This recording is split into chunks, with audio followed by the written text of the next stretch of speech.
5 seconds, folks. Here we go.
Well, Kufar Akbar, everybody. Welcome to another edition of the Cross and the Crescent discussion group.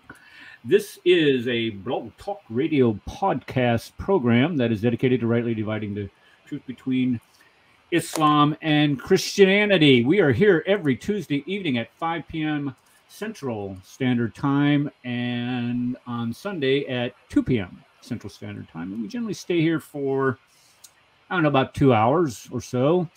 I'm glad everybody is filing into chat just fine. I have 2 minutes and 30 seconds before I have to go out and take rigatoni out of the oven. Don't ask. So I've set my alarm here, so I'll be stepping away here in just a couple minutes to go get the rigatoni. Oh, well, maybe I don't, because here comes the Queen of Kafiristan right now down the driveway. Maybe she'll be getting it out in time, and I won't have to. She's doing some big thing with a woman's supper at church tonight, and she's making rigatoni. I love rigatoni. I'm good at cooking it too, by the way.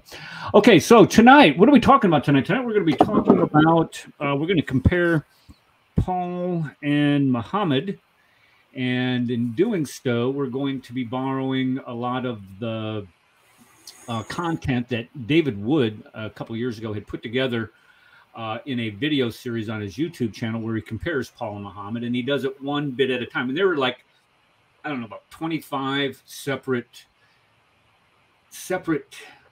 videos he did, but they were only like 4 or 5 minutes long. So they weren't long at all, but they were really, really good. So what we're going to do is I've gone in and I've watched several of those and I picked out some of the best ones, some of the best points, and put them into, you guessed it, a PowerPoint.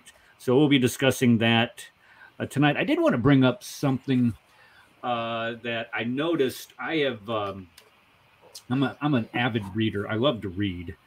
And after I got back from Arizona earlier this month, or late last month, I had to unload a bunch of stuff and put it out in my barn. I had to take stuff out of the barn. I had to go sort through it, throw some stuff, and then put some more stuff in. Anyway, I ran into my Left Behind books. Now, I don't know if anybody's ever read that series, Left Behind. I have done it twice. All the books. I read it 2 or 3 times myself. Okay, well, like 3 times. Yeah, okay. So I'm making trip number 3 through it, and I'm on book number, I think it's Apolloine is number 5. And I'm about halfway through it. You know, each of these books about 400 pages, 450 pages or so. So, and it's real easy reading, and it's a lot of fun reading it because the storyline doesn't really stall out a lot. But okay, here's the point I'm trying to make. Nikolai Carpathia is the Antichrist in the Left Behind book. And sorry. Okay, hold on. How do I do this stuff? There we go. Sorry. Okay, so there we go. Okay, he's the Antichrist in here. So what I'm doing is I'm going through all of the character traits of the Antichrist, the things that he does, things that he says, and how he's twisting Christian theology. And I'm comparing that to a lot of what the Islamic apologists do today.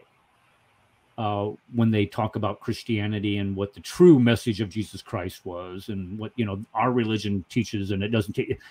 And the similarities are so striking. So if you want to go through it the fourth time, Paul, Darcy, go ahead, but keep that in mind and start and compare some of the things that Carpathia has to say. In that series. I've actually been thinking about some of those things. I mean, about this time period and what we're seeing. And the only thing I have the big issue with right now is I think Obama's in charge I don't remember them talking about a man with dementia. That's the only thing. Well, actually, this is the exact opposite of that, because here you have this Carpathia guy, this Antichrist that's so well spoken and does not stumble, stutter, lose his train of thought, and this is what is some of the draw to it. So it's if you guys ever get a chance to read that series, it takes a while because there's quite a few. I'm not exactly how many books are there in that series. I think there's 10. Well, there's more than that. There's got to be more than that, because I'm on number 5, and there's Assassins, and then Resurrection, Desecration. How many? 14 or something. 14. Yeah. I'm thinking that's about I read them all. It's just a long time ago. Yeah. I didn't buy them, so my dad had them, so they're gone now. Yeah. Well, just to tell you how out of control I am, I read the prequels too. It was crazy. But it's like I said, if you like to read, Shepard said sick, there's 14. Okay, thank you. If you like to read, I mean, that's just it's good, clean content, and plus it addresses. There's some of the things entertaining is the other exactly part. Right. It is entertaining. I mean, you can get lost in it, and it actually promotes your interest in the Bible. That's the interest. Right. Well, it's eschatology. This is end time stuff. So if you ever want to do compare and contrast what is happening in that book, what's happening today, and that just might scare you too. All right, so let's go ahead and get to this little show we're doing today. What I wanted to do was I wanted to start off with a couple video clips. I'm going to put my share my screen here. Should not be too terribly hard to do, should it? Should it? No, not thinking so. So I put, wrong one. Sorry. There we go. I put together this little slideshow with the help of David Wood. I gave him so he doesn't think I'm plagiarizing him stuff, which I really am. I am plagiarizing, and that's what all good teachers do, is they borrow and plagiarize. Kind of like what Muhammad did with the content of the Quran, is he plagiarized a lot of it. Anyway, okay, so what I want to do is I want to go through some of these clips that are in the Imam out of Houston's latest podcast show, whatever it is. So the first one we're going to do is we're going to be looking at what he has to say about the prophet Paul, but they read an article in this. What they do? So let me minimize that. Oops. Okay, minimize that and play this. Now this is I'm going to have to talk during this because I don't want to get like a hit for a Can I get hit for like a copyright violation? No. You can use sections of it as long as you don't have to talk through it. Fair use has to do with you're commenting on something you're playing. Okay, well, all right. Well, so we're going to be commenting on how he makes himself look silly. So let's take a look and listen to this. Needs sound. Okay, now the whole thing is they want to read. They're talking about Paul being mentioned. We need sound. We couldn't hear anything. Oh, okay. Well, sorry. Okay, let's. All right, remove. Whoa, what was that? Okay, so, come on, rookie. Well, this is the fun of StreamYard and trying to do everything at once. And share. No. Stop screen. What the heck? What am I doing here? I'm sharing. Share screen. Okay, there we go. And audio. All right. So we always have to remember to kick that audio button. Yeah. 206, I think was okay. So tell me if you can hear it.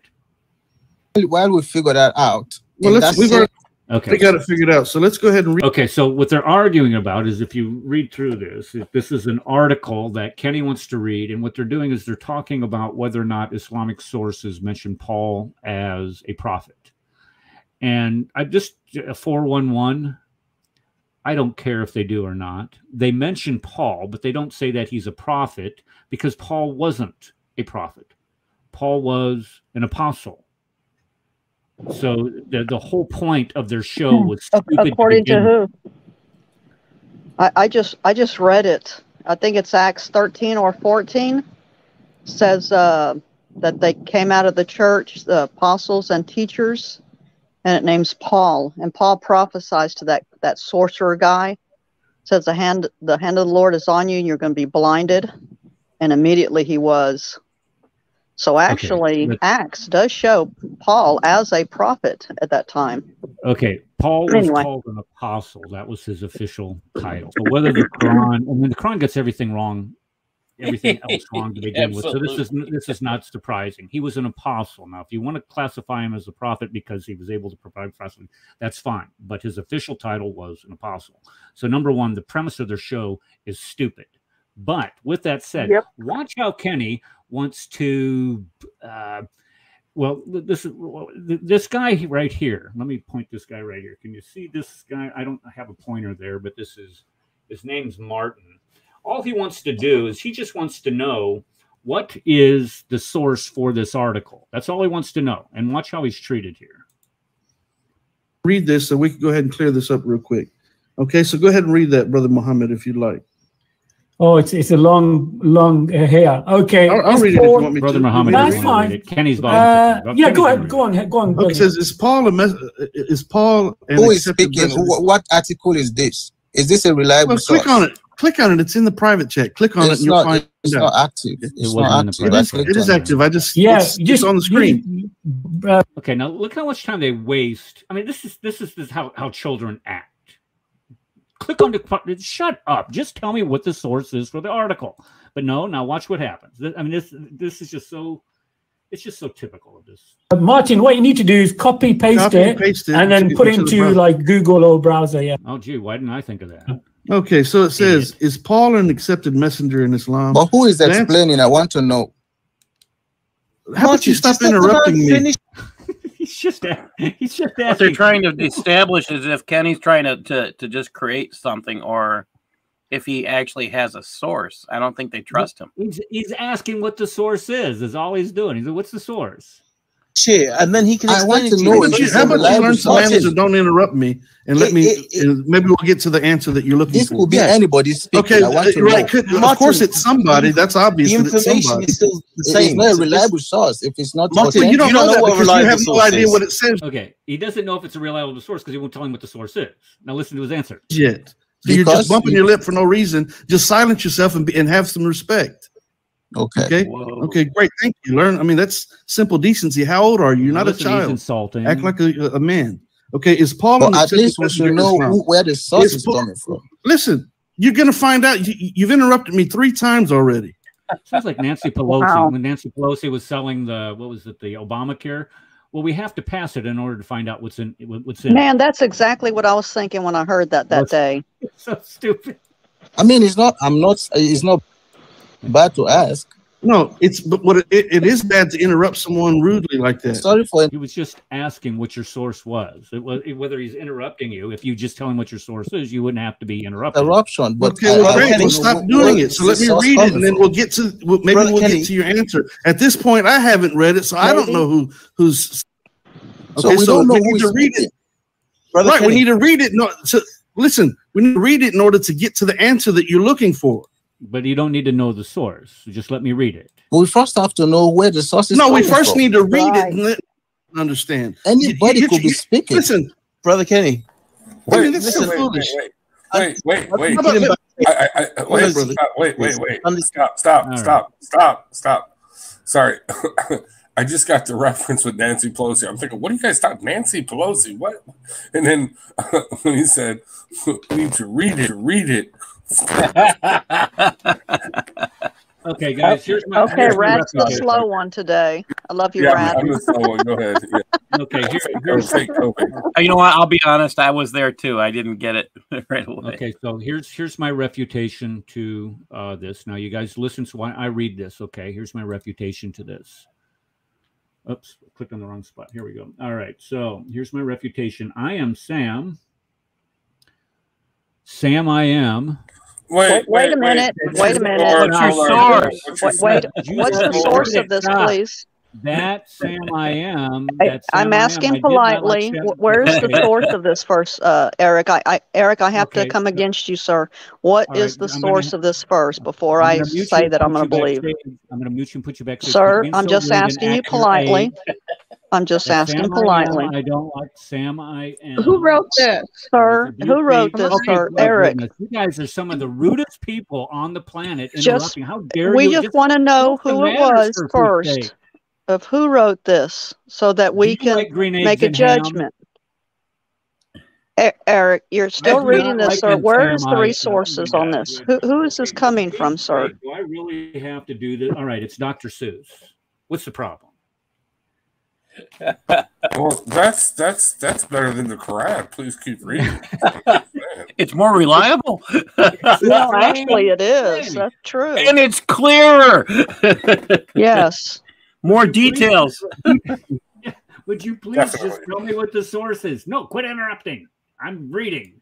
But what's your source? I don't care what you think my source. It's just absolute. It was, I don't know. I just, sometimes when you watch the behavior of some of these guys over there, it's shocking is what it is. Where people that age with that type of supposed credibility would be able to get away with something. I just, it's sad. Go ahead, Red. What's funny about the phobic mom now, or ex-mom, I don't know, he's something else, but he's still a transphobe. What's funny, this is dude interrupts everybody. He interrupts this dude later on, you know, when he's trying to speak, and he sits there and projects this thing. It's the decent thing to do. It's you know, you be a decent human being. How old are you? And and he's doing the same thing over again. Multiple. Remember when our first encounter with the dude, or my first encounter with the dude, way back in 2000. What was that? 17. Okay, when he called into your show, he was doing going to speak for 20, 30 minutes, and then you would try to break in edgewise, and he would call you rude. You know what I mean? This is my show. Yeah, don't interrupt me. I'm making a point. You've been making a point for 30 minutes, and you made 40. Do we ever get addressed? Stage. I remember I was pissed at you. I'm like, dude, he invites me on his show, and I get to this dude. But whatever. Anyway, but yeah. But no, if you played more of it, I don't know if you're going to play more of it, but no, he goes in this thing on Paul, which is kind of raw, dude. Well, I have more clips I want to play. Yeah, let me play a couple more clips. Okay, all right, go. Play some more. More of the trends. Okay, so this one, he claims we need to pray to know the truth. This is at 2 hours, 19 minutes, and however many seconds that is. I don't know what it is, but let me go ahead and play that. Here we go. About what you're saying. No one receives forgiveness until they pray and ask for forgiveness. The forgiveness is always there, and people are welcome to it because Allah is most gracious and the most merciful, and He's willing to forgive people of all their sins except for the sin of associating partners with Him, which is what. Of course, you'll be forgiven of everything as long as you don't say that Jesus Christ is the Son of God and He died for your sins on the cross. But everything else is forgiven. If that does not sound demonic, I have no idea what you gentlemen are doing. Now, you're not doomed at this point because you still have the opportunity to stop and pray and say, God, please guide me to what's true. And if I have to face a difficult truth along the way. And here's where this is the condescending. I know more about your Bible. I know more about religion than you do. Because I bet you he barely knows them. Well, here's the thing. He gets all of these ideas from people like Ahmed Deedat, Zakir Naik, Shabir Ali, and that's about the depth of his argumentation. We're going to get in this, but he's saying you need to pray to ask for God to reveal the truth to you. Like, pray to who? What's his name? And what's his son's name? My question is, like, we've never done that before. God, please reveal the truth to me. God, please show me how that you are real. God, please show me the truth of your son and his love for me. And he's acting like they're the ones that they're the only ones that have a prayer life. This is the condescending, snarky snobbery that we get from this joker. Yeah, very childish he is. Yeah. Because once Kenny starts getting angry, then you know them by their fruits. He's asking the right question, Martin is. And then Kenny all of a sudden just blows up. I'm trying to read this. And it's not an article, it's a thread. Right. It's a thread. It was but I'm sorry, I could not get away from the irony in that. That's why we had to play that whole thing, and I had to expose you to the abject hypocrisy that goes on with that. I mean, I actually applaud the guys who interrupted and asked for the source, and I think that's something we should all do. We should applaud the people who ask for the source, because if you're not, this is one of the things Eric and I do in all of our shows, and most of the people who are out there exposing Islam, the number one thing we do is we give you the sources. Go find out if we're telling you the truth or not. In fact, the best preachers out there, they'll beg for you to check them with the Bible while they're preaching. All right, that's why you're supposed to bring a Bible to church. It's not to do anything else, but it's to make sure that pastor stays on target. Yep. Be like the Marine, dude. They checked everything. They checked the scripture. Came out to the conclusion, the rightful conclusion, that you know what I mean. But here's actually kind of the funny thing about this source call. Kenny, is using an anonymous internet source. Actually, he does kind of say where it's from. It's from bubblebot.com. It says it right there. Okay, so that source is more authoritative than Ibn Kathir, than who else is in it? Ibn Abbas. And Ibn Abbas, it's more authoritative than these sources. It's more authoritative than the centuries, of Islamic scholarship that is saying that, yes, this is Paul. And I think, Connie, don't you have something that now Saudi Arabia is not the de facto authority on Islam. I will concede that point. But they are the key sacred mosque. They have Islamic universities, Islamic scholars, etc. So, so their opinion carry weight. So, again, this anonymous source written by somebody on a blog in wherever, has more authority. Something that he didn't even read, before it was posted to him, that this is the refutation, has more authority, than all these other classical Islamic sources to his religion. So again, showing that his religion is whatever basically refers to the Christian missionary. Or that was a blog that he was reading from. That was just it was a website / I don't know. I mean, the difference between. Well, I didn't care. That wasn't the point that I was trying to make with that. The point that I was trying to make with that is that he will not allow anybody to come onto that show and provide any type of refutation, especially when they question his sources. You can't question their sources, of course, but that was just comical. But again, what is his source? Is the source some anonymous writer on the internet that writes and does not really quote any sources, just says this has been refuted because I have been refuted. Because this person is old of age. There's a broken chain of narration. Well, I'm sorry, somebody else talking? No, I can hear you. I was just grabbing a book here. All right, but no. So in other words, he's an internet Islamic dogwadess, okay, where the source that's on all other Islamic sources is this that trumps the Christian missionary, or even I would say the atheist, because the atheists will use this as well, or anything that counters or that seriously. In other words, anything that anybody who is antagonistic against quote Islamic sources, he will use 21st century modern day Islamic apologists, anonymous websites. We don't know who they are. Whatever Trump, us quoting actual Islamic sources, classical Islamic scholars.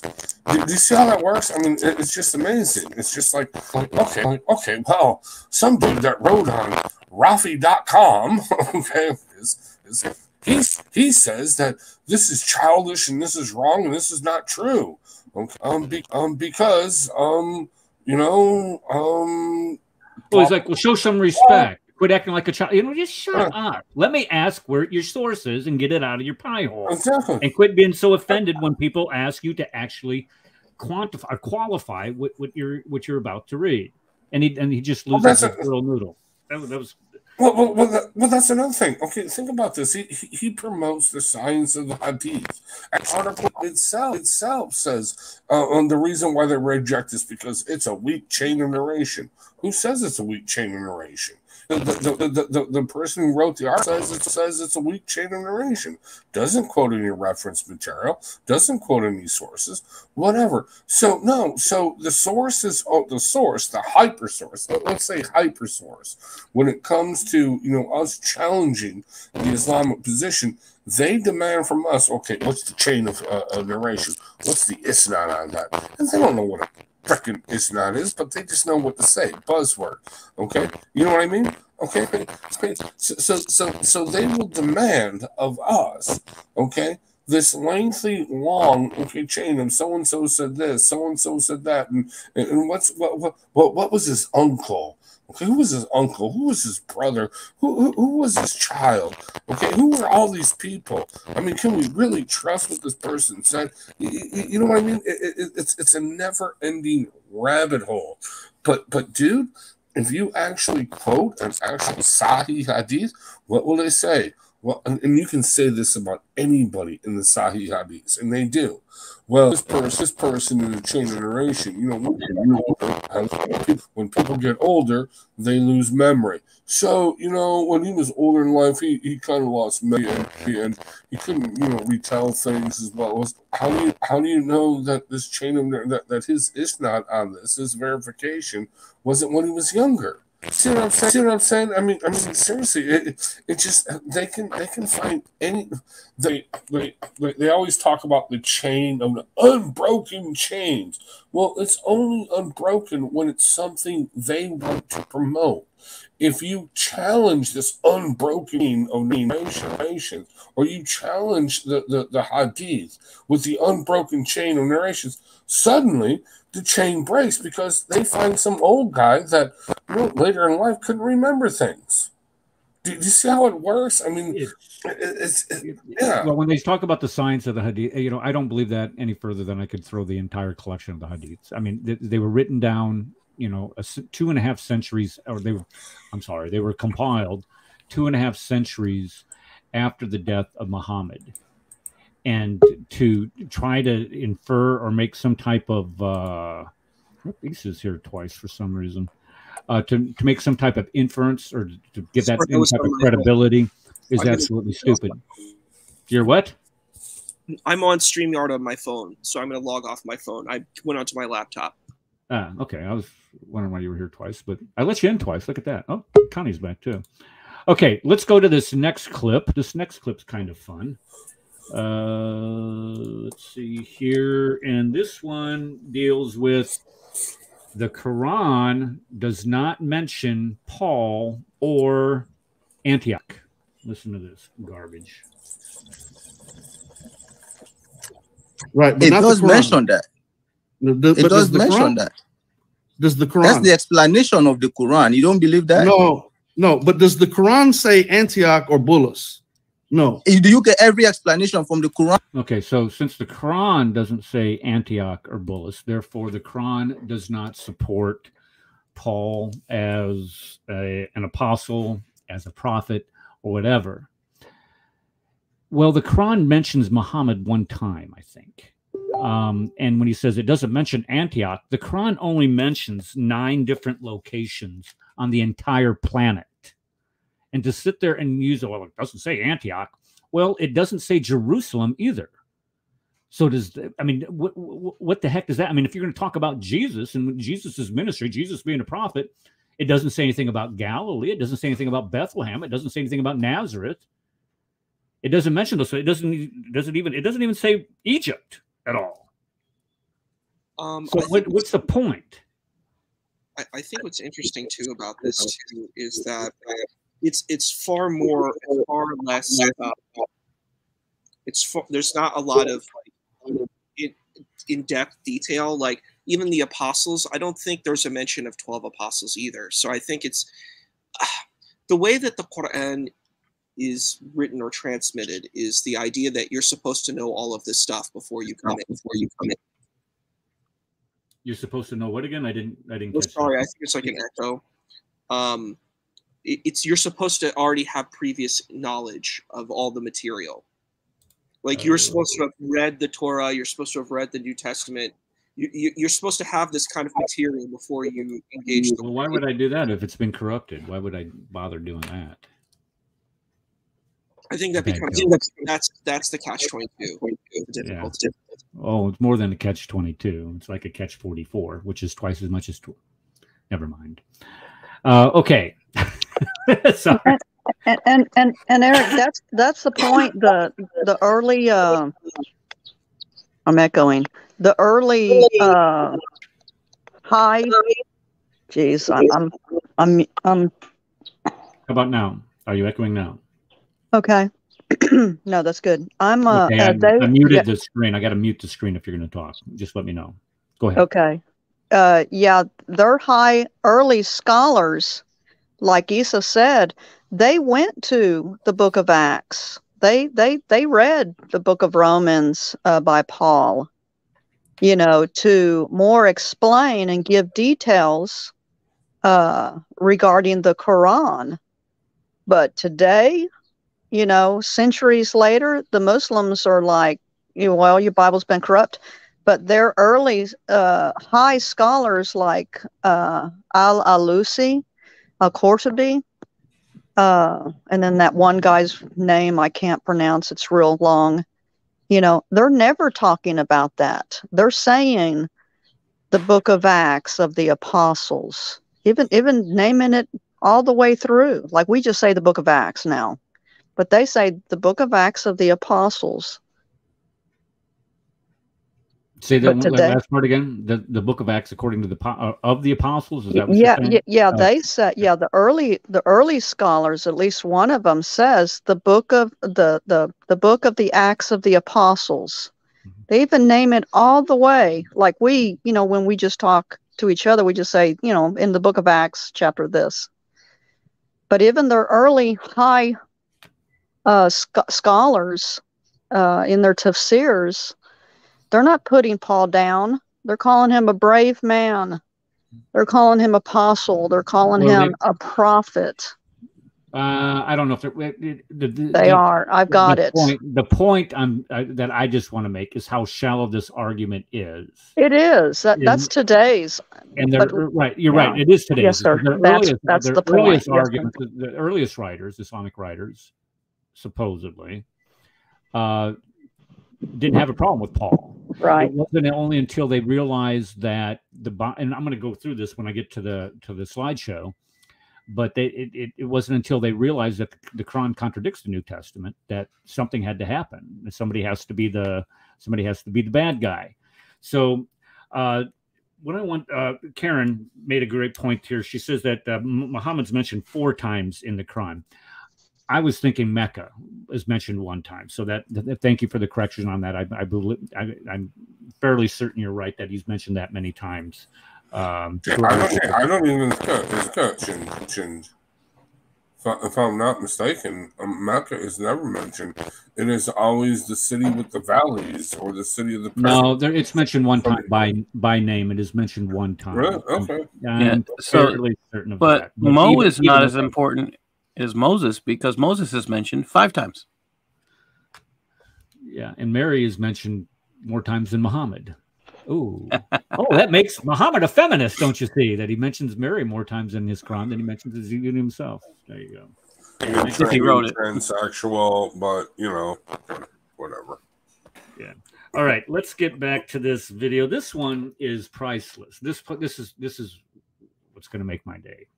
Okay, let me go over here. Okay, let's play some conspiracy tinfoil. Is there a way for me to put like a tinfoil hat on Kenny's head here when I play? Maybe not. Here we go. Oh wait, I gotta unmute it. Hold on just a second. There we go. All right, here we go. Oops. Except Paul, I believe he's a liar. To be honest, he's directly from Iblis himself, the devil himself. He was a professed persecutor of Christians, and Oh, a professed persecutor of Christians when he was called Saul of Tarsus. Oh no! Now watch. Here comes the conspiracy theory. Portuguese says he repented and he learned the gospel for a whole year. So he's not even in his early scholars. Thank you. Okay. Thanks. And this isn't a mom. No. He's not doing his homework at all. Shocked. I know you're all shocked. They actually pay him to go and teach Islam. Okay, he's a gunslinger. He's the guy they call in to come in the masjids to teach Islam. Who does? Who pays him to come? I don't know. He said it was. He said he's some part of some organization. You need to look that up. Whatever. I don't care. Well, way to go. I mean, hey, the religion hustler himself. Okay, let's finish this up here. Hold on. Here we go. How else could I mislead these Christians? How else can I destroy these Christians? And hold on. Look at this guy here, Muhammad Abu Sufyan, whatever his name is over here. Look at him sitting there nodding like one of them dogs. You ever see them dogs in the back of people's windows? They used to, or the dog's head would bobble. This is David Wood's proof of the 99-to-1 rule. Don't insult dogs, dude. Come on. You have that type of mind that's willing to cause physical destruction. Surely you'll be the type to cause mental and emotional and whatever spiritual destruction as well. And Iblis, the devil, knows that. He knows what type of people to go and try to inspire to go and use crafty word and silver-tongued devils. Speaking of silver-tongued devils, silver-tongued devils, huh? What was Muhammad? Muhammad he thought of himself as a poet and all this, that, and the other. Anyway, that's just so stupid. Yeah, he's the self-imposed. He's the let me fix it. Let me just comment on this. Let me just comment on this for a second. Okay, so his theory is that, he does state the truth. Paul was a persecutor of Christians. He got Christians killed, okay? Now, there's no evidence that he actually participated in the killing of Christians, but he did hold the cloaks of those that were killing Christians, kind of like someone who said that he would be sitting in the back just smiling. You know what I mean? But that's beside the point, okay? But yes, he was a Pharisee of Pharisees. He had a writ, from the Pharisaical court to hunt down this Christian sect and bring them to a torturous justice. They were not pleasant. They were not kind, all right, to Christians back in the day. So his theory is, so I hate this Christian sect so much, I'm going to convert to Christianity and I'm going to tell them a lie, that Jesus is God, even though, the book of Acts testifies to the deity of God, of Jesus, before even Paul was converted. But okay, no, seriously, think about this. if Paul was hunting just down pure monotheists, okay, under the Jewish Sanhedrin, why was he hunting them down to begin with? You know what I mean? You know what I mean? That's point number one. But point number two, seriously. So this Paul, who is a righteous Jew, who is a Sanhedrin Jew, who is a Jew of Jews, a Pharisee of Pharisees, okay, who is doing all these horrible under legal writ, all of a sudden says, "Hey, I'm going to infiltrate them," and even though I'm trying to save Judaism from these people, you know what I mean? Because they were all Jews to begin with. Even though I am doing this Judaism, and to keep Judaism pure and authentic, okay, whatever. That somehow. So now I'm going to convert them all to new religion of Christianity, okay, where I'm going to declare that their prophet, their monotheistic prophet, is now God incarnate, and even though I've hunted them down, even though I've persecuted them, I've had them arrested, even though I've had them beaten and tortured and even killed, okay, that somehow they're going to accept me and they're going to say, "Oh, right, because we were believing in a monotheistic God and a prophet named Jesus, but now you're telling us this Jesus is really God. So yeah, let's believe you." You know what I mean? In other words, if Jesus, okay, was the Islamic Jesus, well, which he's not, being Islamic Jesus and Judaism, but let's say it is, okay, then while hunting them down, there is no point for the Sanhedrin, okay, for the Pharisees to issue the court order, okay, to have this criminal sect down. Okay, makes no sense. But now all of a sudden he's changing all that. He's like, yeah, you guys are all monotheists, pure monotheistic Jews, unbelieving Jews, etc. Okay, but now I'm going to tell you, this fit, okay, that you believe is a prophet. Okay, well, that I'm going to hunt you down to kill you over. Well, no, now really he is God. So I'm going to change your mind this way. And Kenny actually thinks, way to do this. No, no. That is too. And even in the book of Acts, where it discusses Paul's conversion, what do they say? When he goes to, what is it, Silas? Okay, where the Holy Spirit leads him to the dude, he's like, "Yeah, Lord, no, I know this Paul. He hunts us down. He murders us. No, I ain't letting him into the house." And what does the Spirit say? Say, "No, let him in." So yeah, he was approached with trepidation. He was approached with animosity. He was like, "Yeah, we don't want to believe what you're saying," but he was teaching the same message that they were believing. He was accepted. But here, Kenny wants us that all of a sudden he comes about, even though after he persecuted him, hunted them down, he's going to teach him a different message. No, Kenny, I'm sorry, that's just sloppy thinking. That's stupid thinking. Okay? Anyway, I'm done with my rant. Thank you. All right. Sorry. And that's in Acts 13, 2 and 4, where the Holy Spirit tells the apostles, set Barnabas and Saul, which is called Paul, aside for me for the work. So the Holy Spirit sends Barnabas and Saul out. Sent out means apostle, one who's being sent. Boom. So if all courts to be quotes, but if one of the early scholars quotes the book of Acts of the Apostles, then Kenny can sure learn as well that Paul was not a self-appointed. I'm going to wipe out this entire thing right here. He says that Paul corrupted the message of the apostles in saying that Jesus was the Son of God. The message of the apostles is evidently that he didn't die on a cross. So all of this was done by Paul. What Kenny doesn't realize is that within Paul's writings themselves, if you go to 1 Corinthians 15, verses 3 through 8, there's this section where he talks about where Christ was crucified, where Christ was risen again, according to the scriptures. And he walks everybody through this along with the witnesses that are that saw Jesus. I'm making a lot of noise over there. What he doesn't realize is that this quote that Paul, this section that is written in 1 Corinthians 15 is my granddaughter's crying out there.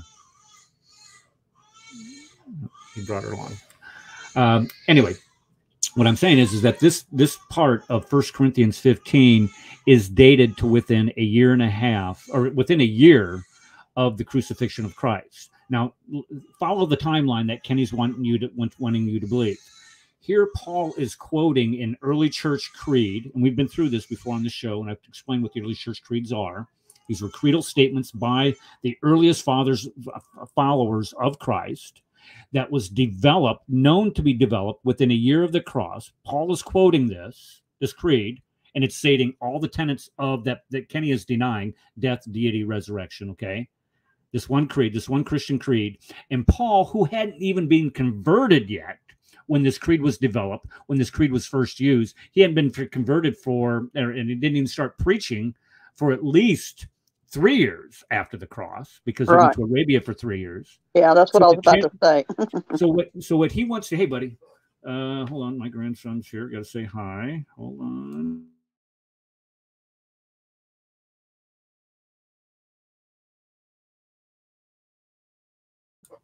Don't interrupt me again. Okay, so what I'm saying is that what he wants you to believe is that Paul corrupts the gospel message, corrupts the teachings of Jesus before, and he cites a creed, an early church creed, before he's even been converted, and he supposedly corrupted that before it was even. It's so stupid. This is why somebody like this should just go do something else, because he makes himself look like, and all Muslims who say that Paul corrupted the gospel message make themselves look like idiots when they try to make this claim. And the claim is that Paul corrupted the gospel message, even though Paul writes early church creeds that pre-existed even his conversion that refute this claim that Jesus was not the Son of God, that Jesus never died on the cross, that he didn't die for your sins. It's stupid. And this is what stupid people do. Hi, Tim. Good to see you. If you guys don't know Tim, Tim is a trucker. I'm assuming you're in your truck right now. He's on mute. Yeah, there he is. And he is on the go all the time. You're driving? Yeah. No, I better not be. I'm in sleeper berth. Oh. Yeah. And he's out west someplace. And he emails me all the time, and I appreciate those emails. Tim, let me know what you're doing. Okay, let me. New Mexico. Yeah. Yeah. You got anything you want to add tonight? Well, I did put some in private chat on the history. Archaeologists have found the link to the name Isa to rock inscription predating Islam in the area where the Quran was developed. So I sent the link to John Isaac, and Biblical Archaeological Review. I could probably send it on to Eric when I get a chance. What's the date on that, Tim? Oh, I don't have it in front of me, but it definitely was very solid. So it was before Muhammad, right? Yes. Wow. Very substantiated. Can you send me that link too, Eric?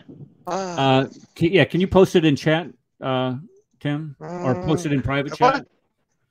I'll drop. If I drop out, I'll come back in. Okay. All right. All right. Let me go find it. Thanks, brother.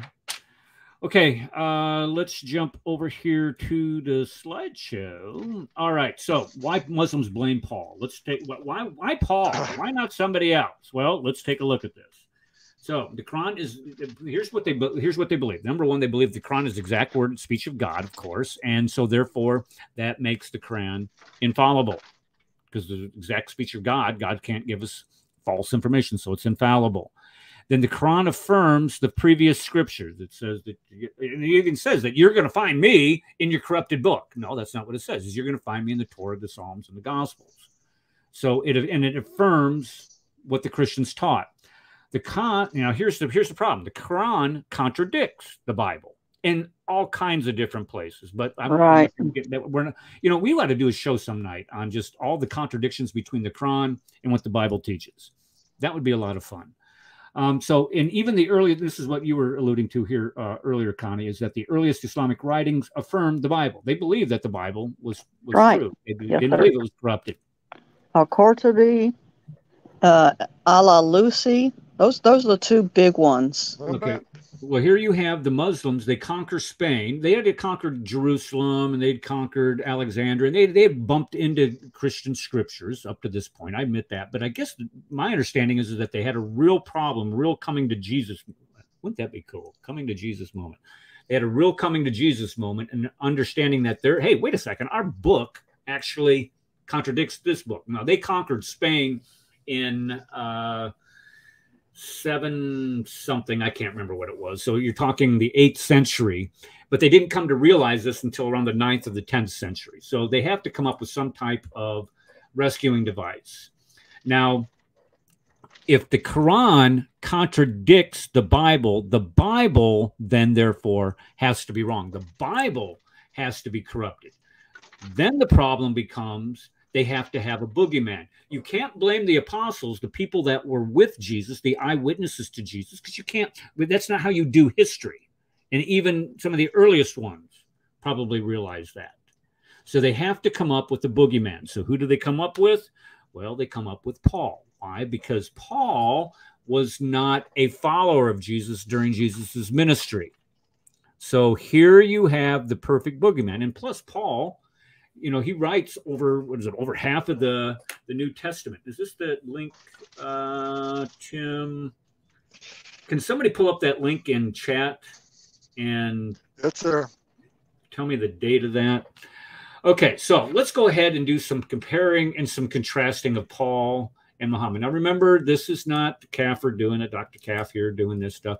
This is from David Wood. And by the way, if you guys haven't emailed David pushing for him to mention this show when he goes to close down his YouTube channel, I'd appreciate it if you did that. Give me a little bit of publicity when he crashes and burns. Also, subscribe, like, ring the bell, and do something else, whatever. And share. And share. There we go. Share. All right. So let's look at the differences between Paul and Muhammad, shall we? Yes, we shall. Paul was a scholar. Paul knew how to do scholarship. He was a very, very, very learned man. And we're going to get into how learned a man he was. Muhammad. Oh, okay, so when you say scholarship, you mean like he was a good exegesis? Well, yeah. Well, right. Yes, sir. He knew how to properly exegete the Old Testament. Right, that's it. Why? Because he knew it in its original tongue, but he knew Greek also, so he knew the Septuagint, and he also spoke the common language of the day. So that's three advantages. Well, there's all kinds of advantages over Muhammad, but number one, Paul's a scholar, Muhammad's illiterate. So when somebody starts having revelations for God or trying to explain theology to you, who are you going to believe? You're going to believe somebody that has a scholar that knows this stuff inside out, uses the Old Testament and some of the teachings of the apostles, disciples of Jesus, or you're going to believe somebody 500 years later, 700 miles away, that completely contradicts not only the New Testament but also the Old Testament. Yeah, that's not a hard choice. Yeah, reject Muhammad. Yeah. Paul spoke, read, and wrote in multiple languages. Muhammad, he speaks this archaic. This is, because people don't understand that the difference between the Arabic at the time of Muhammad, the early 7th century, is classical Arabic. It's I don't say it's completely different than what it is today, but a lot of people who speak Arabic today don't understand classical Arabic. It's like people here in the United States trying to understand old Elizabethan English. We understand it. We can get a I think it would be hard. I think it could be better compared to Chaucer's English. Well, okay. Well, Chaucer was what, the 14th century, 15th century? When was Chaucer? The ancient we could go back as far as Beowulf, which is, was that the 11th century? I was going to say 11th, 12th would be closer, yeah. Have you ever tried to read that, Beowulf, in its original language? You can't. Yeah. I mean, it's English, but it's... Yeah, it's very archaic. There's no way. Okay, so but the bottom line here is it's kind of the same with Muhammad, speaking in a very archaic language. And this is provided that all of these sources that mentioned and describe this are correct, which they're not. So that makes Paul a scholar, and that makes Muhammad anyway. Okay, so let's look at this next one. Paul knew the eyewitnesses to Jesus. He interacted with Peter. He interacted with John. He interacted with the brother of Jesus. And that's just what is... oh, Tim, brother. I'm sorry. Which way are you heading, west or east? Because he said that he's... oh my gosh! Okay. I'm going to tell you. I drove through there a couple weeks, and I just got beat to death by that wind. Now, being in a big rig, you might not get beat to death, but I was pulling a trailer, and I just hated that. Yeah, you're exactly right. The further west it gets worse. Okay, so Paul knew the eyewitnesses, and he knew the Old Testament frontwards and backwards. You got to remember, he studied under Gamaliel. We're going to be talking about that here shortly. So he knows the scriptures. He quotes the scriptures often. Muhammad knew nothing of what the gospel was. Even today, they say it was the Injil. That's in Galilean. Well, what is that? Nobody's ever heard of it before. Nobody's heard of this Injil. Nobody's mentioned it in history. The only time it comes up, again, is 500 years later. And Muhammad mentions it. A lot of scholarship today thinks it's this book here. It's off the shelf. Oops, pushing buttons. I shouldn't be putting buttons. The Diatessaron of Tatian, which was written in the middle of the 2nd century, where it was all of the fourfold gospels are compressed into one gospel. So anyway, let's keep going here. And he knew the difference between the Talmud. Let me interject here. This round testifies, because it relies heavily on John. Testifies actually use John in the template and fills everything in with Matthew, Mark, and Luke. But the Digest says that Jesus Christ was crucified, died on the cross, and was raised from the dead. It says it multiple times, just like the Gospel of John does. Okay, so I'm going to say the Diatessaron is the original Injil. Okay, well, it then refutes their position. Yeah, see, and this is the thing. He had no idea what the heck he was talking about. This is what ignorance looks like when it's tried to parade itself as scholarship. Exactly. Okay, Little Deer says she's at the Creation Museum. I'm going to be going there, I think, in a couple weeks. Going to go up there. Make sure you make it out to the Ark this Little Deer. I want to say thank you to her or him. Her or him. They find my videos and they write me a context and or a comment and bless me all the time. So I wanted to say God bless you, Little Deer. Thank you, Eric. Yeah, and the Creation Museum is absolutely. Anyway. If you ever get a chance to get out to, it's just south of Cincinnati, the museum is, and then the Ark Encounter, which is even grander than the museum. The museum is it's actually absolutely spectacular in and of itself. But you get out to the Ark Encounter. This is where Ken Ham and Answers in Genesis Ministries have built this life-size replica using the dimensions as described in the book of Genesis of Noah's Ark. And you go through it, and they have all kinds of displays in it. They have all kinds of other activities. So if you ever get up there, it's a great place to go. Okay, so Muhammad knew nothing with go ahead. Who's going to talk? Oh, it was me. I said I went. Remember, we talked about it. I went there too. I went before the Ark was built. So yeah. Well, I've been actually when the Creation Museum opened. I'm kind of a sycophant of Ken Ham's, to be honest with you. I love that. I loved his video series. And anyway, I contributed quite a bit of money to the building of that Hama Jama. And I got an invitation to go to the opening ceremony. The problem was I was not in the United States. Okay. So Muhammad knew nothing of what the gospel was. Here, Paul knows the difference between the Talmud and Scripture. That's important. because when we look at what we find in the Quran, we find passages from the Talmud and the Midrash, Syriac folklore, and all of the Gnostic apocryphal sources, all of these things that are not from sacred scripture, not from the canon of scripture. And he quotes them and passes them off as being from Allah. And they weren't. They were from Jewish rabbis. They were from people who wrote bedtime stories for kids at the time. It's just absolutely ridiculous to believe this garbage is from God. But you're an Islamophobe if you don't.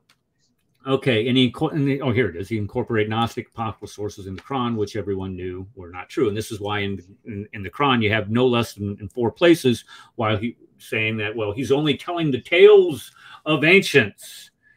And he's like, no, I'm not. They were right. I'm getting exactly right. I'm getting this from Allah. No, you're not. And we know you're not. Devil Davis is in the house. So that's what, like about 7 for Paul and 0 for Muhammad. I'm not even keeping score, to be honest with you. I am. I'm keeping score. Okay. Muhammad has 0. All right, 7-0. All right, what's this one? Paul's sources. When we talk about Paul and the writings about him, Paul wrote all of his writings within 30 years of the death of Christ. Or within 35. Let me expand it a little bit so people don't go, no, it's not Kafir. It's okay. Let's go to 35. But when we start looking, and the thing is that we know that there's unanimous attribution to many of the epistles that he wrote. That everybody says, yeah, we know he wrote these. So he's writing these within 20 years of the cross, and some of the later ones, the later epistles, he's writing 30.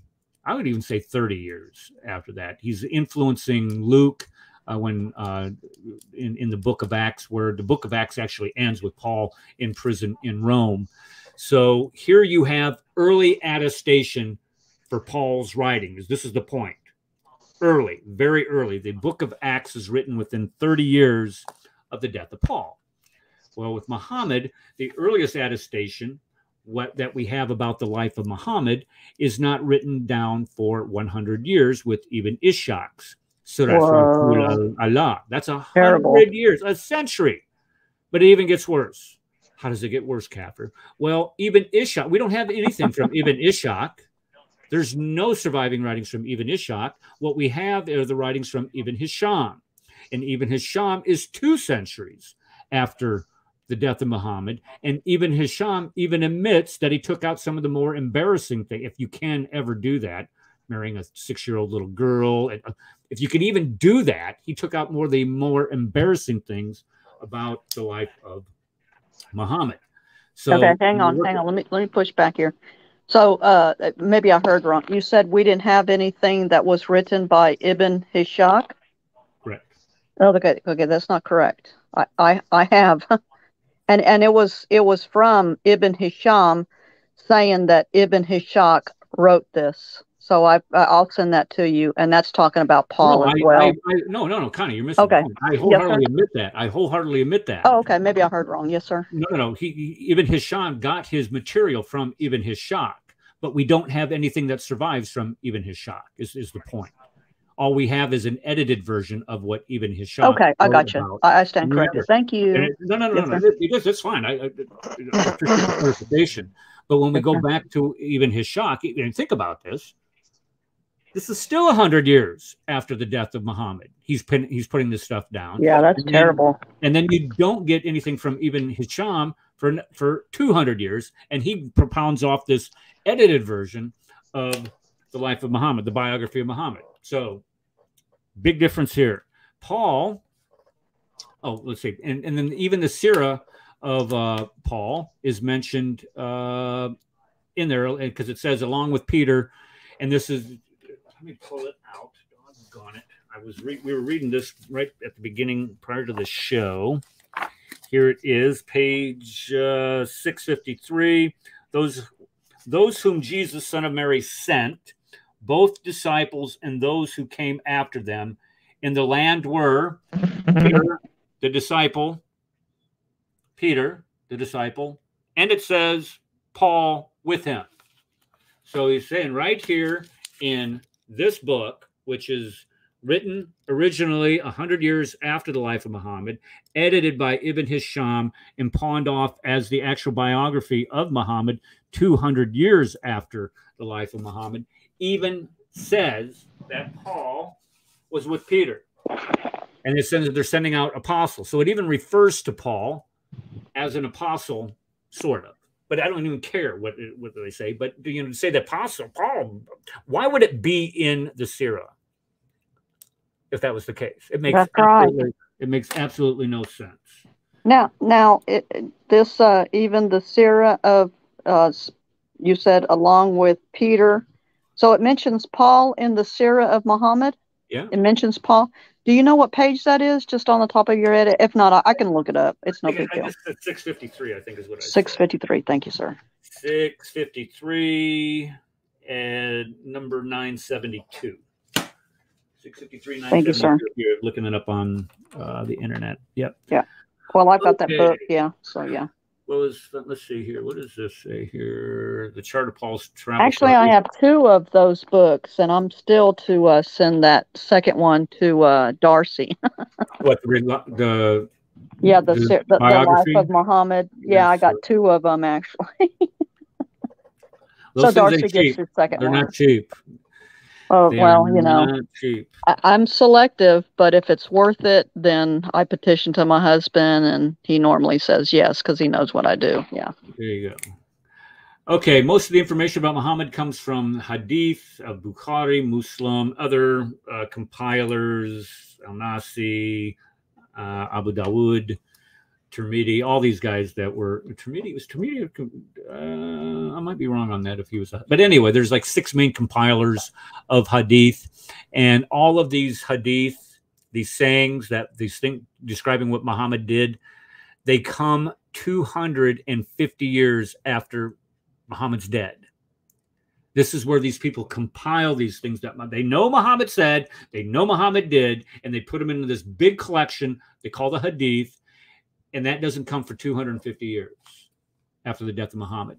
Yes, there's main 6 ones. There's main 6. Yeah. So yes, sir, you're correct, Eric. Eric, you silly Who's kafir. yelling at me? I am. You silly kafir. Oh. Don't you know you're now arguing against the position? We can't trust the Hadith because it came 200 years later. We got to trust the source on the internet from an Islamic person who about all the scholars when it comes to the situation. Do you see what I'm saying? So yeah, you just refuted your own. Well, no, not really. Sorry, Kenny, we refuted your position, but that's beside the point. Anyway. Yeah, well, anytime it's embarrassing, we have to say it's Dave if we can't trust that Hadith. And plus, you weren't there, Rad. Yeah. How can you possibly know if you weren't there? Nobody was there except for Aisha Muhammad. And Aisha says that she was raped, or not raped. She had sex, but you weren't there.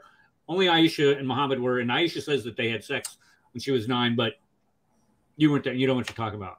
Oh, we can't trust that Hadith. I wasn't there when God created the entire universe, so the universe really doesn't exist. I'm just saying. But you know what? Try and cross the street and say, yeah, the car doesn't exist. It's not going to end well for you. You know what I mean? But hey, that's what Kenny Islam has to break down to. You know, Kenny Islam, I like that. Yeah, I like that. Kenny Islam. All right, back to the slideshow. Here we go. Okay, Paul, let's see.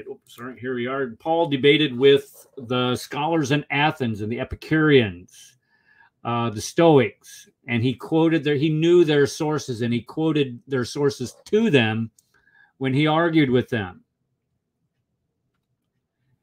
When we think of scholars and keen philosophical minds, Anthony Flew. If any of you guys don't know who Anthony Flew was this this militant atheist. I remember learning about him. Wow. Yeah. Okay, so he's this militant atheist that hated Christianity, spoke out about it almost his entire life, and then, like right before he died, he has this. I don't know. He doesn't convert to Christianity. He says he became agnostic. Okay, that's enough. But he even says that reading Paul, you can see that the guy had a first-class philosophical mind. The guy was a scholar of scholars. He was brilliant. But when we read Muhammad, if we ever do read Muhammad, here's what Muhammad claims. He says the testimony of women are half of that of a man. So women are deficient in intellect. Now, what he's doing is he's tying somebody's testimony and the accuracy of that testimony to the person's gender to it. This is the depth of understanding that Muhammad had about testimony and trusting testimony. So that makes still Muhammad 0. Muhammad's still at 0. Does Paul get a point on this or no? Oh yeah, Paul does, but Muhammad's still at 0. Well, yeah. All right, Paul was educated. He was, and when I mean by educated, I'm not just talking about, okay, he could read and write. When I'm talking about educated, I'm saying that he was aware of the world around him. Let's just put it this way. He knew of what was in Egypt. He knew what was in Asia. He knew these things. Okay. So he wasn't, let's just put it this way. He wasn't gullible. In other words, he wasn't stupid. And he was able to, if somebody told him something that was stupid, he would be able to push back on that. I know where you're going. Here we go. Muhammad, number one, was not educated. So therefore, he did not have this understanding. Number two, this causes him to accept some of the most outlandish stories that you could think of, where he talks about the earth being flat, where it sets on top of each other like pancakes. Where he says that the sun sets in a muddy pool of water. And they've demonstrated that there was a story that was circulating in Arabia at this time about Alexander the Great, Dula Kalanain. And in that story, it has him traveling to where the sun sets in a muddy pool of water, shooting stars or missiles, Jesus speaking from the cradle, making birds and having them come alive, David wearing chainmail, Samaritan helping Aaron at Mount Sinai, even though it's 700 years old. Paul would know if what he was being told was either anachronistic or just some type of fable. So if somebody says, hey, this ant talked to Solomon, you can say, that doesn't sound right. Paul would know. Idiotic. Yeah, it would sound idiotic. Or if the sun sets in a muddy pool of water, you would be able to go, that's stupid. It doesn't. I love that picture. Yeah, and you know, in this, I've argued with our old friend that used to come on here, Stefania Gloria. What's her last name? Evison or something like that. Anyway, she says no. It says as if. I said, like, Stephanie, you know that it doesn't say that. It doesn't say that in Arabic. Took care of her. What's that?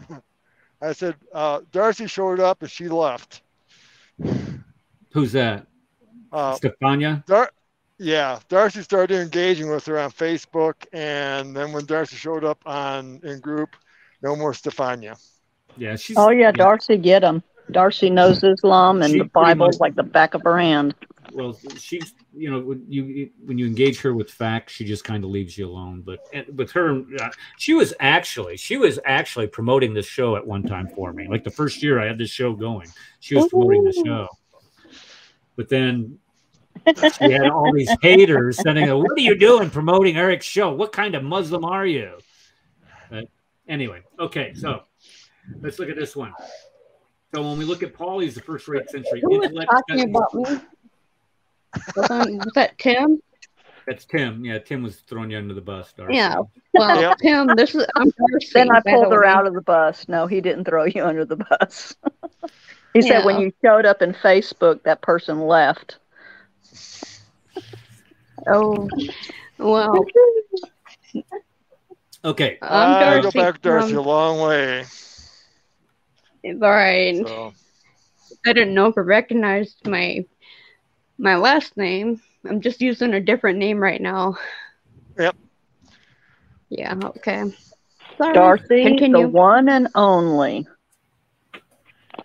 Oh, yeah. All right, we're pushing on here. Dialogue. Let's push on here. Paul was okay. People don't understand this. You just don't get gigs like this if you're a dummican. you're not given the ability to study under the nation's #1 scholar if you're an idiot, if you're not a zealot for the word, if you have not proven yourself to have a very highly keen mind. It's kind of like going to the difference between going to Harvard and going to a community college. It just does not happen. You would be going to Harvard, in other words. And this is if we think about in ancient terms, this is akin to Alexander the Great studying under Aristotle. Aristotle was, because if you think of the three great philosophers in Greek history and philosophy is Socrates, Plato, Aristotle. The next person in line to that was Alexander the Great. And Alexander the Great used all of that that learning, all of that knowledge, and he was able to rationalize how to go out and darn near conquer the entire known world. Absolutely amazing. And this is what Paul's mind was akin to when we start making that type of evaluation. And a lot of his writings quote extensively from the Old Testament, demonstrating how Jesus fulfilled certain prophecies. So Paul knew the Old Testament frontwards and backwards and was able to quote from that when he's making these arguments for the deity of Jesus Christ, when he's making the arguments in, let's say, the book of Romans, of why we believe that Jesus died as an atonement for our sins. Muhammad, on the other hand, had no idea what was in the Old Testament, and the reason why was because he supposedly could not read. But even if he could read, he's still not going to understand the theological implications of the Old Testament. And if you look at what the excuse is, well, the reason why Muhammad didn't quote from the Old Testament is because if you go to Jeremiah 8:8, it says that the scribes had corrupted the Old Testament. But if you actually look at that, that's simply not true. I'm going to read that to you. Well, there is another reason, Eric. What's that? Go ahead. Because it wasn't in Arabic. Eric, well said. Well said. Gets the gold star today, man. That's actually going to be brought up here in just a little bit, because a prophet could only be understood in his own language. But if you read Jeremiah 8:8, here's what it says, and this is from Jeremiah. This is from Amen. A prophet. This is Dan Wallace. Dan Wallace, somebody who's a linguist and who actually knows how to read these languages. And anyway, this is from his group, the Net Bible.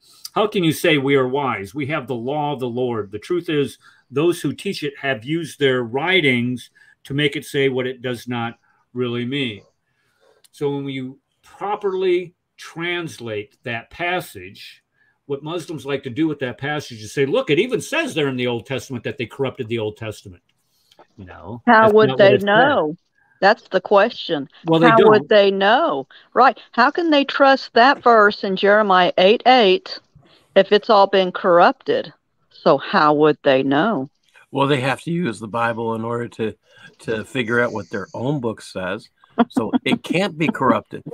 Of course, you're going to rewrite the Bible and leave all that verse in there saying that you did it, right? Oh, it makes a lot of sense. Yeah, that was an insertion. And how do they know that verse wasn't corrupted? And this is the problem. You know, I mean, it goes in a pit at that point. A whole different ball game he is talking about. Yes, sir. A whole different ball game Jeremiah was addressing. Right. Yep. Yeah, exactly. But they don't want to go into the context of it either. So they don't want to think.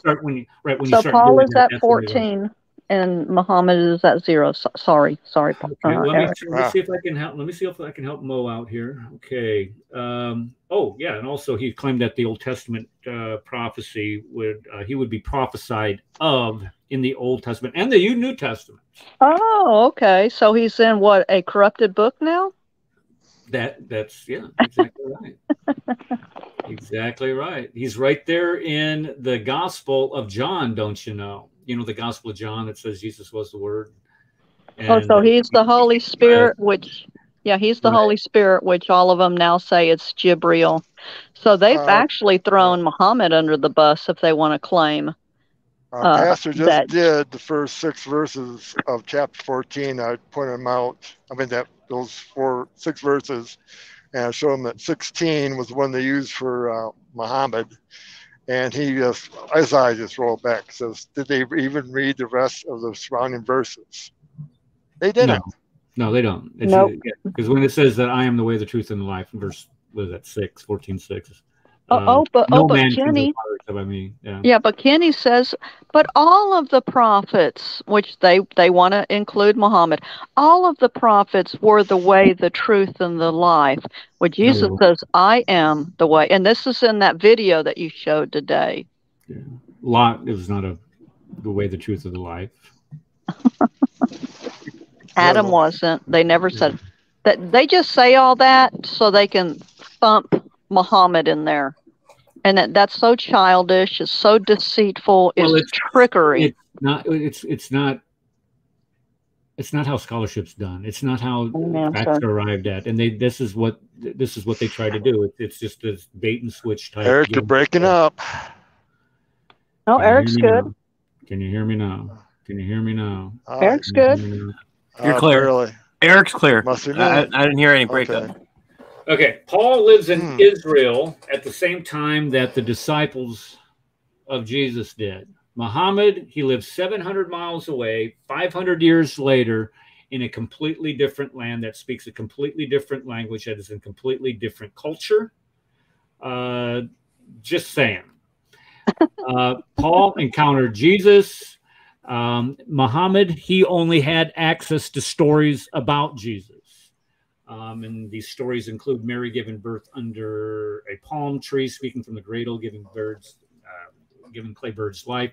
So he had this access to these Gnostic sources or these apocryphal sources, where Paul had access to the actual apostles, and he actually did encounter Jesus. A lot of the times they'll come back and try to say, "Oh, well, it was just a dream." No, it wasn't a dream.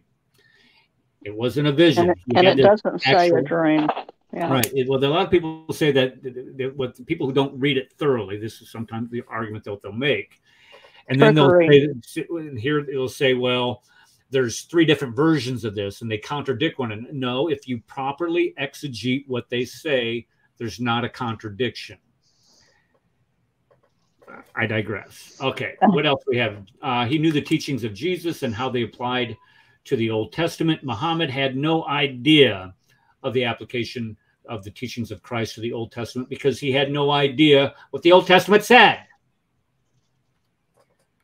Okay, so that I think Muhammad doesn't get a point for that one either. Sorry. And I hate to keep playing on his ignorance, but we need to, so the Muslims will keep on leaving Islam like they're doing. Well, when Muhammad puts his ignorance on parade, I mean, it's on him. Yes, amen. Good word, Paul. I just think that people think I might be picking on Muhammad today, and it might be a little bit Islamophobic. Well, if you were to come up with this conspiracy that Paul came in and changed the teachings of Christ, you wouldn't make yourself look like such a fool. Go ahead. Well, isn't he the one who it's recorded in the Quran that people thought he was devil possessed. Demon possessed. And they asked him for a sign, and what does he say? I'm not giving you a sign. So he just told them, look, I really am demon possessed by saying I won't give you a sign. Well, no, he doesn't. There's no miracles that he performs in the Quran. I know. Before you start emailing, he split the moon. Shut your pipe. No, he didn't. It doesn't even say that. But even if he did, don't you think it would lead to the mark? I mean, wouldn't you have some type of evidence of that? And it doesn't say that he brought it back together. So if the moon was split, it would still be split. Exactly. Doesn't say he brought it back together. So it falls apart. It does. If I remember how everybody's sleeping. Okay, if I remember how the verse. Just to chime in on this, I had to chime in on this not splitting. When I was at the ISNA conference back in the day with David Wood and Antonio and a few others, there were quite a few Muslims, and I used to have it recorded somewhere, where talking about, and the moon was split, and NASA confirmed it, and who was the guy that walked out the moon the first time? Oh, not Buzz Aldrin. She only drove the car on Sundays. Neil Armstrong went there and he discovered the moon. Okay. NASA's website right now to the blog part of the website and search for the splitting of the moon. And the actual NASA PR people, or the people who run the blog, actually refuted this and saying, no, the moon was not split. NASA did not go to the split. Neil Armstrong did not convert to Islam. It's completely funny. But NASA refutes, okay, the Islam telling of the splitting of the moon, and that is the dumbest thing ever, where Muslims would claim that the moon was split. I've read that NASA website as well. The site. I mean, this official documentation. It seemed like I got banned for Facebook one time because they put down that there was somebody that was on the space station, and they said that the only thing that they could really see was the Kaaba, or I can't remember exactly what, but it turned out to be bunk. But anyway, I mean, this is the stuff that they come up with, and this is when we look at Islam itself. This is desperation, where they clearly are how desperate they are to provide even a modicum of some type of evidence demonstrating the validity of their religion. And this is, and it all stems from, I mean, you start with the beginning with Mecca. All right, well, Mecca. There's no evidence for Mecca existing in the 7th century. So they have to come up with rescuing devices. Rescuing devices is, well, it was called Makaroba. Well, and this is what they do. They'll come up with just those stories that will somehow fit their narrative. Okay, let's jump. Okay, Eric. So what you're saying is, without lies, Islam dies. Yes, exactly. But Animal hasn't been here for quite a while. I'm gonna bring. I gotta send that boy an email. Get him back on here. Okay, so Paul, he was sent by Jesus. Muhammad, not so much. He was condemned. Actually, he would be condemned by Jesus as he warned people against false prophets. Yes. Paul was endorsed by those who knew Jesus firsthand. John, James, and Peter all approved of the apostleship of Paul. If we read Galatians 1 and 2, that discusses how he was given the right hand of fellowship by those three people. Also, if you go into 2 Peter, here's Peter now. You know, Peter, kind of like the chief apostle. Okay, Peter says in 2 Peter chapter 3, he says, and count the patience of his Lord as salvation, just as our beloved brother Paul wrote, he wrote to you according to the wisdom given him. Oh, he was given wisdom. Gee whiz. Who's telling us this? Peter. And he says, as he does in all his letters when he speaks in them of these matters. So he's given wisdom in all of these letters all of these epistles that he's sending out. There are some things in them that are hard to understand, i.e., the letter to the Romans. That's a little difficult to muddle through, but some of them are very specific and very easy to understand. And then it says, which the ignorant, like Muhammad, and his followers, and unstable twist to their own. Look at that. And this is like Muhammad. So, okay. Connie, when I said that Paul wasn't a prophet, I'm going to have to retract that because I know. It's okay. It's cool, man. It's cool. Stop. Actually, this is Peter writing. This is Peter writing that. So Peter was a prophet. An unstable twist to their own destructions as they do the other scriptures. Like Muhammad. Like modern Dawagandists. So what about Muhammad? So Muhammad, when we look at Matthew, when it says in Matthew's, beware of false prophets who come to you in sheep's clothing, but inwardly are ravenous wolves. You will know them by their fruit. Exactly. So Muhammad claimed to be friends of the Christians and the Jews initially, but when you get to, chapter 98, verse 6, the Jews and the Christians are all of a sudden the worst of creatures. Like the Antichrist will do. He'll come in with flattery. That's why we need to read Left Behind. And then he'll murder. Oh, yeah. I just read the scriptures. Okay, quit rubbing. All right. Anyway, so when we look at the fruits of Islam, 18 of the 20 worst countries, when we look at the conditions for women, 18 of the 20 worst countries are Muslim majority countries. Gee whiz. I wonder why that is. And then when we look at the number of attacks, we're looking at the fruits of Islam now. There have been 41,578 attacks committed in the name of Islam since 9/11. You shall know them by their fruits. You will know them by their fruits. And Islam is murder. Fruit. This is the fruit of the root. Okay, Paul tested his revelations. When you go to Galatians 1 and 2, here he's talking about, I went back to the apostles and I asked them, is the message that I'm providing the same message that you taught me when I came out of Arabia? Is this the same message? And they gave him the right hand of fellowship. And if you look at Galatians chapter 8 or chapter 1, verse 8, I believe it is, he says that if I or another angel or anyone else gives you another gospel other than the one that I taught you, death, deity, resurrection, let them be an anathema. Let them be accursed. Let them go to hell. And then he says again and again, I say, if I or anyone else presents a different gospel than the one that I presented to them, let them be condemned. So Paul warns in the first chapter of Galatians about people presenting a different gospel. Well, what is that other gospel? It's the gospel that we find in Matthew, Mark, Luke, and John. What gospel we find in Matthew, Mark, Luke, and John? Well, that tells us death, deity, resurrection. Jesus died as an atonement for our sins. Jesus is the Son of God. He was resurrected on the third day. All that is covered in all four of those gospels. The gospel message is the good news. Paul tested these revelations. Paul went back to the original sources and said, am I telling, is my ministry that I've been preaching for the past 10, 15 years, or however long it is, I think this is the Jerusalem Council, is this the right message? And they all said yes. Muhammad, on the other hand, did not test his revelations. When Allah actually says, hey, look, if you do have a question, and he says this in chapter 10, verse 94, he says, go to the people of the book.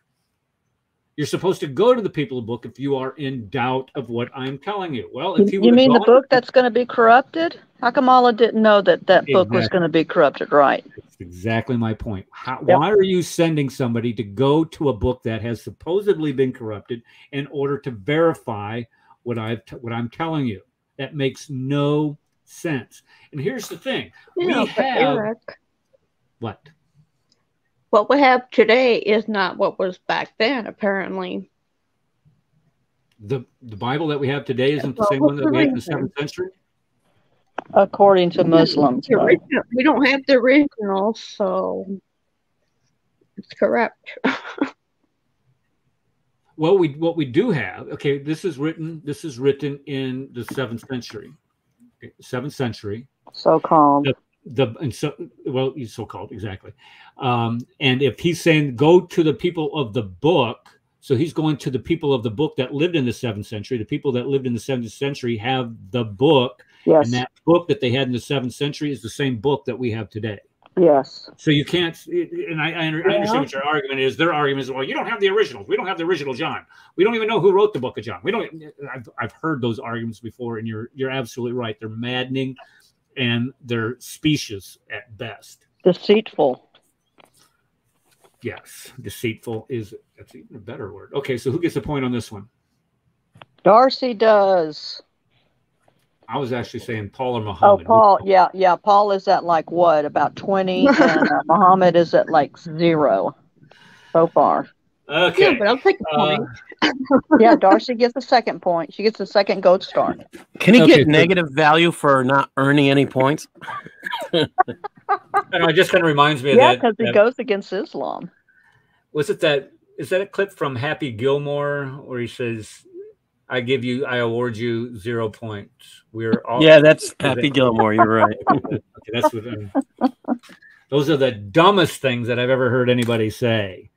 Yeah. Okay. Might not have been Happy Gilmore. There's another one that he does like that. Another video. Billy Madison. Billy Madison. That's what I was thinking. Okay. Yeah. Yeah, that's the one. Yeah. Okay. The disciples agreed with the revelations of Paul's ministry, improved of his ministry. We have that in the New Testament. And the disciples would disagree with the revelations that Muhammad had because they're different than what we find in the gospel message. Again, I've mentioned 2 Peter 3:16 refute or refers to Paul being trusted as an apostle. And we can trust his letters, authority only, and treat them as scripture. When we look at the testimonies of the disciples, they say that Jesus was crucified. Muhammad says, and this is if you ever get in a discussion with a Muslim, this is where I always go. Let's talk about the crucifixion. Let's go. Because this is the one thing that divides Christians from Christianity from Islam is the crucifixion of Christ. The very one thing that Jesus did for us that saves us from our sins, Muhammad denies. The very one thing that the most demonstrable thing about the life of Christ is his death on a cross. So when you try to deny that he died on a cross, what you're doing is you're throwing out all of the historical method, all of recorded human history, and you're basing it on known heretical sources, because there's only like 3 or 4 of them from the late 2nd century that say that Jesus didn't die on a cross, and they do it for all kinds of different reasons. And we're not going to get into that tonight. But the fact of the matter is that they deny the most demonstrable historical event from antiquity. So when you say that Jesus Christ didn't die on a cross, you are showing everybody that you are historical illiterate. And when we look at John, go ahead. And Eric, they're denying their own salvation because they know not the scriptures, the Old Testament, which God said he'll send his arm to heal us and save us and take upon our sins upon him. I think that's Isaiah 52 and 53 and more. So I want to quote something here. John. Yeah, so actually Satan is coming against the salvation of people, and Muslims are taking it hook, line, and sinker. For God so loved the world that he gave. Go ahead, Darcy. They're only saying part of the verse and not the story. So. Well, it's exactly right. Context has no meaning to them. John 3:16, for God so loved the world that he gave his one and only Son, that whoever should believe in him should have everlasting life, or shall not perish, but have everlasting life. For God did not send his Son into the world to condemn the world, but to save the world through him. Verse 18, whoever believes in him is not condemned, but whoever does not believe stands condemned already, because they have not believed in the name of God's one and only Son. Amen. That's John the Apostle. I don't know. He knew Christ. And that's Jesus' words. Yeah. And that's John, inspired by the Holy Spirit. Okay. Let's move on here. Okay. And then John 1, 1 John 2:22-23 says, anyone who denies that Jesus, the Son of God, is an antichrist. Are you following that? So Muhammad said that Jesus wasn't the Son of God. Muhammad denied that Jesus is the Son of God. So John says that anybody that denies that Jesus is the Son of God is antichrist. Muhammad denies the antichrist. So what does this make Muhammad? A false prophet, and also trying to thwart the Muslim salvation, which is only in Christ. Well, I was trying to do a syllogism there. I'm sorry. It says here that John says that anybody that denies Jesus, the Son of God, is an antichrist. Muhammad denied that Jesus is an antichrist. So what does that make Muhammad? An antichrist. An antichrist. Yes, there we go. Okay. I said it. You didn't hear me, but maybe it didn't come through. No, I was reading my slideshow. I was more focused on it. Okay. Let's see. The commentary on historical figures. As Pharisee, he would, and there we get back to his scholarship. He would go nuts if somebody would misquote the Old Testament, would not properly describe historical figures or locations accurately, because why? Paul was a Pharisee of Pharisees. And when we look at Galatians 1:14, it says right here, it says, I was advancing in Judaism beyond many of the contemporaries among my countrymen, being more extremely zealous for my ancestral traditions. So here to try to say that Paul was going to intentionally, and I know this is a verse that they use here, saying, look, he was zealous for his old traditions, and then Christ comes along, changes all those old traditions. So of course he's going to want to convolute the teachings of Christ, all the while forgetting, again, the Damascus Road experience, all the while forgetting that he was converted after all these irritable creedal confessions come out, or creedal confessions come out, saying that Jesus Christ was God incarnate, that he did die on the cross, that he rose again for our sins. Forget all of that. They want to say that, here, look, he was extremely zealous to maintain those traditions. Initially he was, but unlike Muhammad, he had a conversion, and he followed that conversion to its logical end. Let's see. He also did the same with narrations given to him by the apostles. Okay, in Galatians 2, we mentioned that several times. Now, if you look at the commentary on historical figures, what Muhammad did, Alexander the Great, we've talked about that. Companions of the Cave, which is the Seven Sleepers. He didn't know the difference between, and I even quoted Dr. Seuss tonight. I feel kind of bad about that. And so he didn't know the difference between Dr. Seuss and sacred scripture is the point I'm trying to make with that. So who are you going to rest your soul with, Paul or Muhammad? Even the Sirah on page 423 or 243 says that Muhammad believes whatever he hears. They called him the ear. How many more of these we got here? Oh, here we go. Here in the 7th century Arabia, Muhammad was preaching to a generally illiterate people, not illiterate with reading, but also not having a knowledge of history. Ignorance. They didn't know a lot about Christianity. So when he comments on Jesus, saying that he wasn't crucified, these people would only, they didn't know the claims of what real Christians believed, or not all of them did. So this fell on ears that would welcome this. And if you would even challenge him, you had a bad habit of getting yourself killed. How many people did he have assassinated? Over 40, if I'm not mistaken. And with Paul, we have all kinds of evidence where we can analyze what he did and apply the historical method, where you can't do that with Muhammad. So when we say Jesus was never crucified, he never rose from the dead, these are, or the crucifixion is a historical matter. Resurrection is a matter of faith, of course. But we can see that Muhammad was basing his testimony on nothing but fairy tales. And Paul knew the apostles too, and he would have known what their testimonies, if they were true or not. So he could determine that. Muhammad didn't. All right, so here's some conclusions. I'm glad we're at the end because I got to get going here. Conclusions. Number 1, Paul was educated. Muhammad was not. Number 2, Paul knew the eyewitnesses. Muhammad only knew stories, and a lot of these stories were from, again, apocryphal, Gnostic stories, Jewish midrash and Talmudic traditions, and even just Syriac folklore. Found all these things into the Quran. Paul, he preached love and forgiveness for one another. If you have nothing else, you should have. All these greatest things is love, is what he told us. Love for one another. That's Paul's message. Muhammad, jihad and booty is what he preached.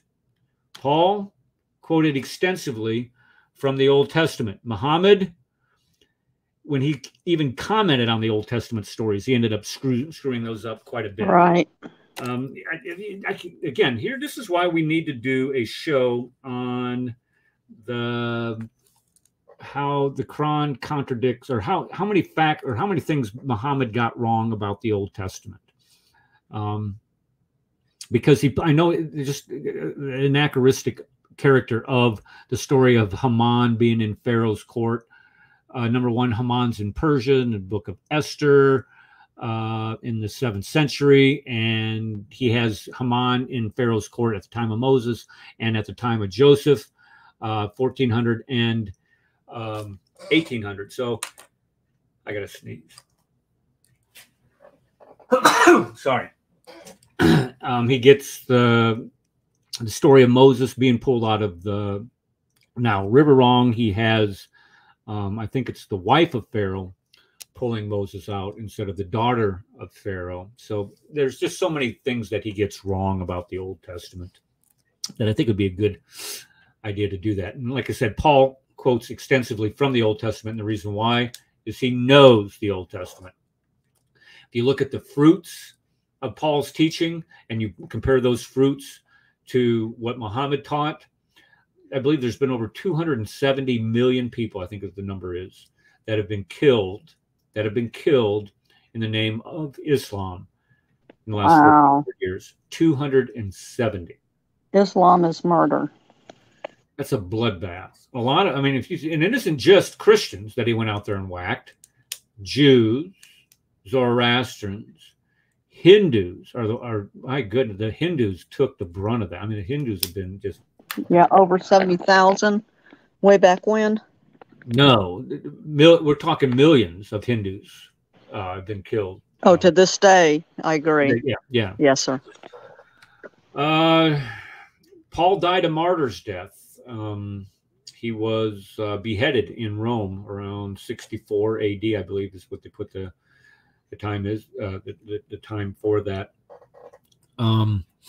where Muhammad died the death of that of a false prophet, and he was even told, "I got to sneeze again. I hate this." And say why Paul was martyred. Paul was martyred for preaching the gospel message that went against the Roman pantheon of gods. So they took him out and hacked his head off.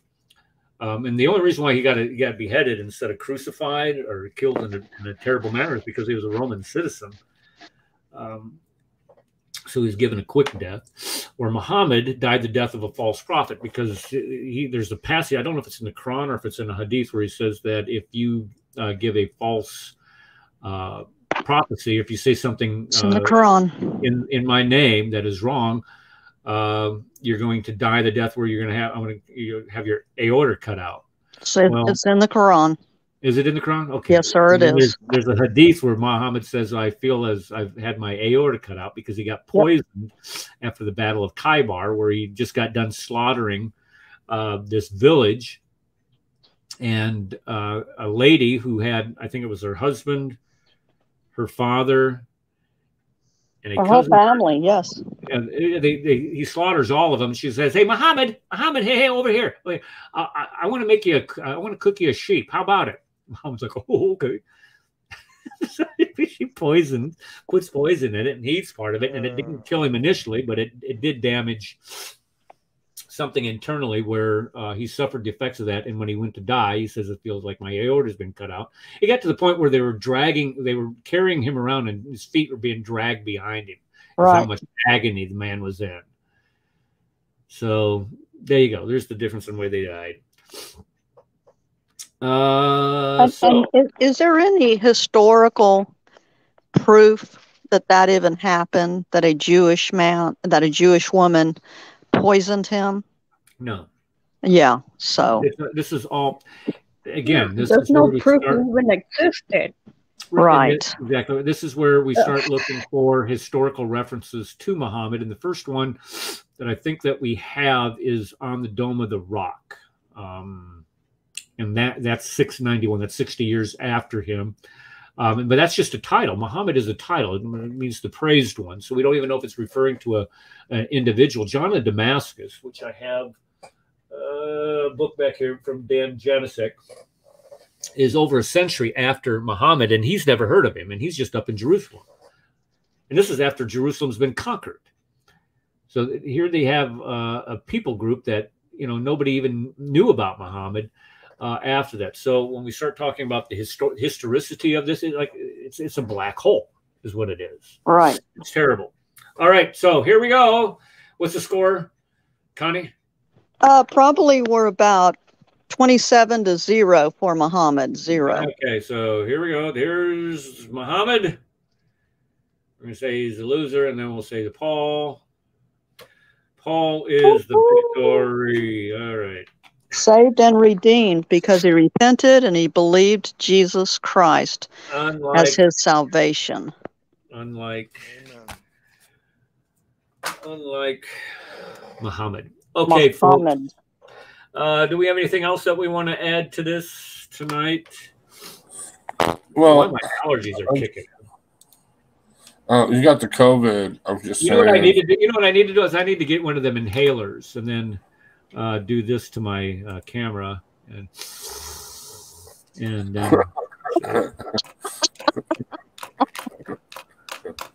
that's kind of an inside joke. Let me tell the story. We had Kenny on the show. I don't know. It was on when we were doing it via Zoom, and it was when Kenny was cool, but he wasn't ever. Anyway, so he gets on. He's saying something. He goes, "I'm going to make a point here," and then somebody started talking, and he turns his camera off. And when he turns his camera off, it's this snorting sound. It's like, and I'm thinking the guy's doing a line of coke or something off camera. He purposely does this line. No, I didn't say anything about it. I didn't say anything about it. But then he has that little sycophant Marshall keeps emailing me all the time, and I'm just saying, okay, we go tell that coke fiend boss of yours to shut his. And okay, so we go back and forth. Well, Kenny gets all upset that I call him a coke fiend. I've never done any drugs in my life, and I said, "Well, Kenny, listen to this." He goes, "I have an inhaler," and I'm like, "Okay, I'll believe that because an inhaler, you sniff it, that's what it sounds like." And he goes, "I wanted a public apology from you, and I want you to tell everybody that you did." And you know what? I did. No problem. I'm sorry about that. I'm wrong on that. So, well, you're not officially wrong because you don't really know. You weren't. So you're like half right. Okay. Well, maybe I'm just kinder than people. I want to give people the benefit of that. Adults apologize. Well, they don't ever apologize to non-believers. I do know that. Oh, yeah, they don't. But with that, I was just, it just wasn't doing the right thing. Anyway, go ahead. I am sorry, dude, because he cleared the straw, dude. I mean, he plugged it up and cleared what was ever in the straw. No, I know that sound. I'm just saying, I know it from experience, unfortunately, but I do know it. He was snorting something, and unless he produces a clean pissed. Okay. I'm not going to believe him because this dude has said, I've never drank a drop of alcohol in my life, inshallah. Or, well, he's the Bloody Mary imam because all of a sudden he admits, Bloody Mary. You know why he admits that? Because he had a DUI ignition inhibitor put on his car, according to court records. So he had to admit something. I'm sorry, you get one Bloody Mary. Yeah, because you have got a string of ice. Well, actually, no, that's not true. I'm finding out later now that if you get one DUI, they'll make you get this 1,000-hour contraption that you got to pay for on your car so you can drive to work. So he may have only gotten one night. Okay. But again, I can find no record of him having a DUI, but that's not suspicious because if you get statutory suspension and you get the inhibitor put on and you complete your all that court record is expunged. But either way, either he or someone in his household that had this contraption put on his vehicle, on his truck, had a DUI because that's the only reason why you get on there. So no, plus we got all the video and the pictures of him up and drinking when he was living the rapper's dream. Okay, no, I'm sorry. He likes his Corona with lime. I'm just saying. Okay. So no, the dude. I mean, seriously. Now, if he was honest and he was in treatment, said, "Yeah, I did all this stuff back in the day," that's fine.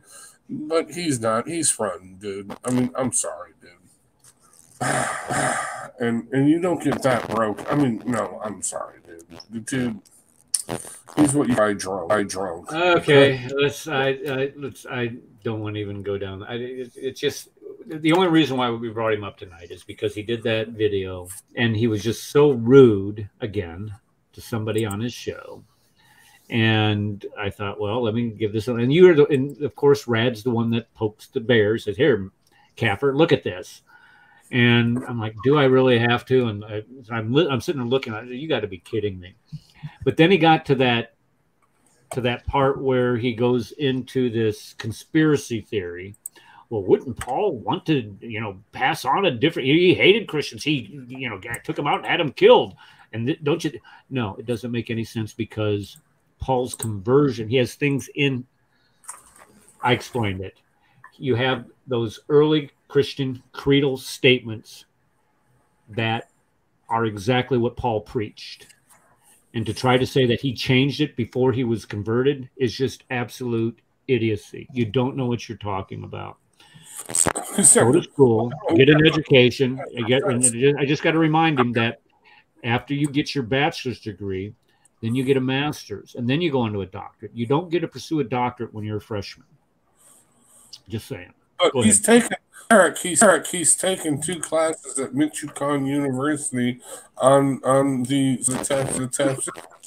Don't you know, Eric? So he is the authority of Islam. Yeah. You know what I mean? I mean, he knows. He makes it halal. He gives the approval. The Ishnad chain is solid. Anonymous source off the internet that reviews all of the right. You know what I mean? And you're rude. Decent person. Decent person. You're, I mean, and you're right. Do any of you want to join Al-Mishka University? I'm curious. Do any of you want to get a degree from there? We should, dude, because it's what now? I didn't hear you. So what did you say? The Al-Mishka University. What about it? Do you want to get a degree there? Get like a bachelor's or a doctorate from Al-Mishka? I have no desire. There was something about it. It used to be called, hold on, what did they used to call that? Let me it was formerly called like Jihad University, not Jihad University. Mishka University. Mishka, wasn't it? Accredited by what? Yeah, whatever.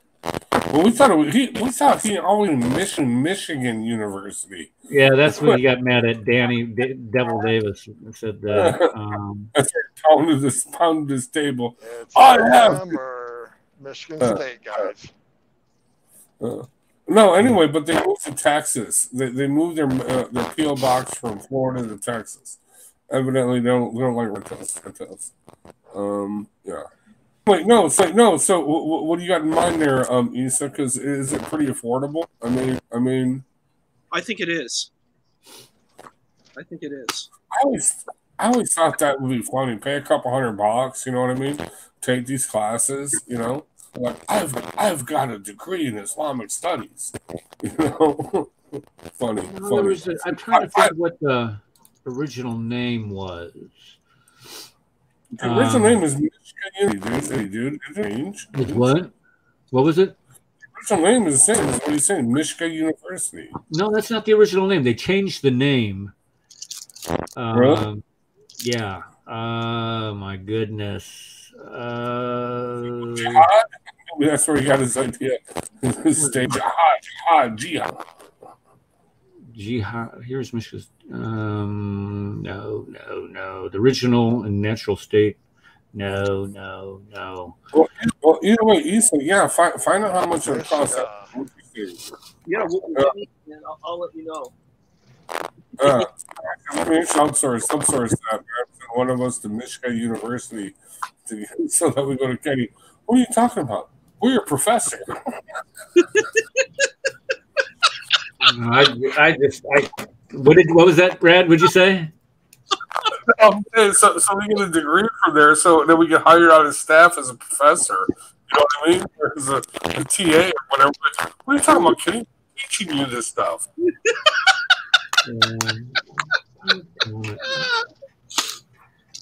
Sharia, maybe it was Sharia University. No. That'd be funny, dude. Yeah, find out, Issa. Find out how we get the funding. Maybe you can get a scholarship. Oh yeah, yeah. And if Rad got Issa laughing, that's a big star for Rad there. Rad, you get a gold star also. Anyway. That should be called the Cracker Jack University. Cracker Jack. Yeah. Okay, folks, that's the 2-hour time limit. I just got it from Blog Talk Radio. So we have our homework assignments. We're going to find out how we get a scholarship to go to this university. And I'm going to find out what the original name is. I'm going to have to drill down on this because I lose my mind. God bless everybody. All right, everybody, you be careful out there, Tim. Everybody in chat, thank you so much for coming, and we will see you Sunday. I haven't come up with a topic yet, but contradictions between the Old Testament and the Quran maybe might be a good subject. We'll get it figured out. We'll see you all then. God bless you.